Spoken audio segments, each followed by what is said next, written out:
Hey everyone, welcome to my Fat React series. I haven't done one of these in like forever, so I'm so happy to be here with you today. And we're going to revisit a topic that we visited a couple years ago called traveling while fat.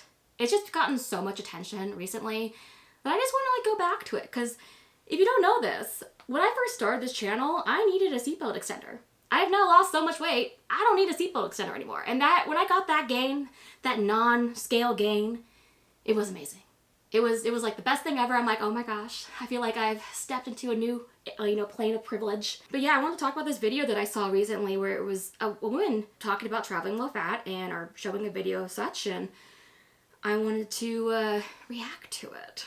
So there's just like this trend going on that I hate with like a fiery passion.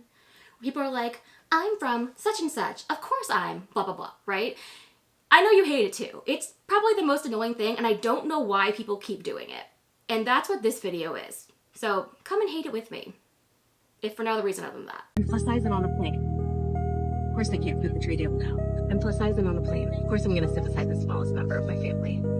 Okay, so the tray table thing, that was the first win I got with losing weight from flying.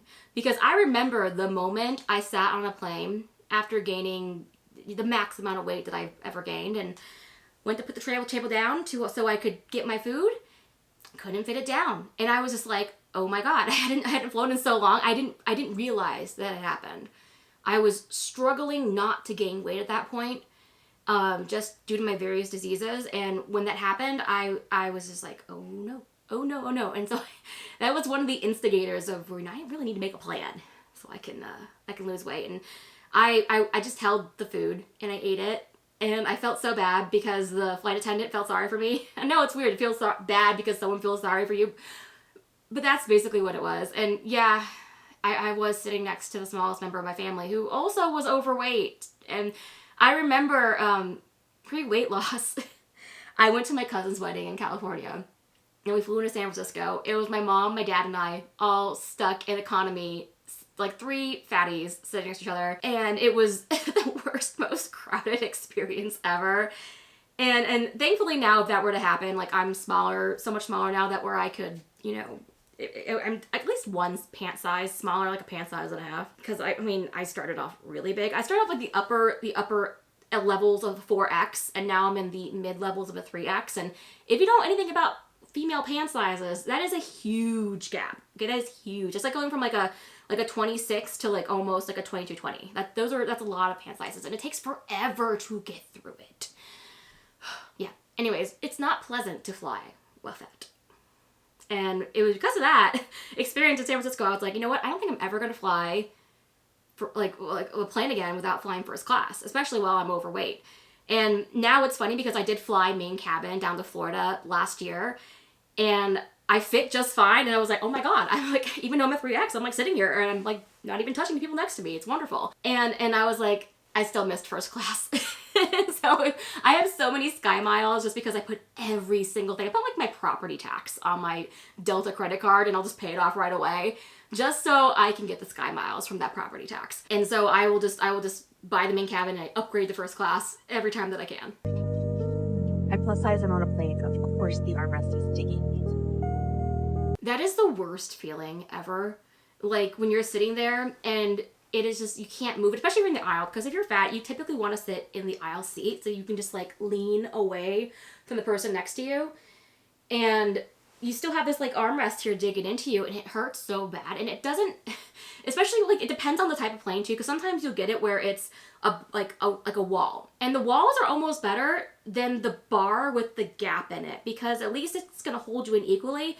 Versus if you have like the one that's just like the handle like this, the fat goes under and then it pinches and it hurts so much. I still have a little bit of a fat under the armrest thing, but it's not nearly as bad as it was. I mean, and now I can put down the tray table at least, right? So that's the improvement. I'm plus size and on a plane. Of course I have to shimmy down the aisle sideways. I'm plus size and on a plane. Of course I need a seatbelt extender.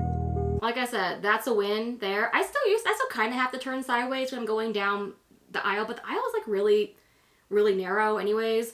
and not so much. I can pretty much just go straight now, which is great. I'm so happy I don't need a seatbelt extender anymore. There are some plane types where I do have to like suck it in, but I can still close it. And there's other ones where I have like that much of belt left over. It just really depends. But you know, the fact that I can sit on the really, really tiny planes and get that seatbelt thing in is awesome. So yeah, basically that was just it. It's a nice short video reacting to that. I don't really know what else to say other than the best way to fly is to make sure that you fit into the seat. And obviously some people are naturally large, and I'm not talking about fat. I'm talking about if you're 6'8", God help you, but please do skip first class if that is the case. I know it's expensive, but you know, the world is a standardized size, and it's not the world's responsibility to cater to your size, whether it's natural or unnatural. And especially if you do have a mutable, not immutable, mutable characteristic such as being fat, they've already made the seat belt extender. They've already, you know, allowed you to purchase 2 seats. They have those kinds of accommodations for you.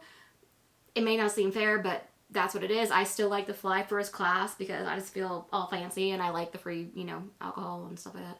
But anyways, let me know what you think. I know it's just a nice short little video. Maybe I'll do some more reacts to other people flying while fat.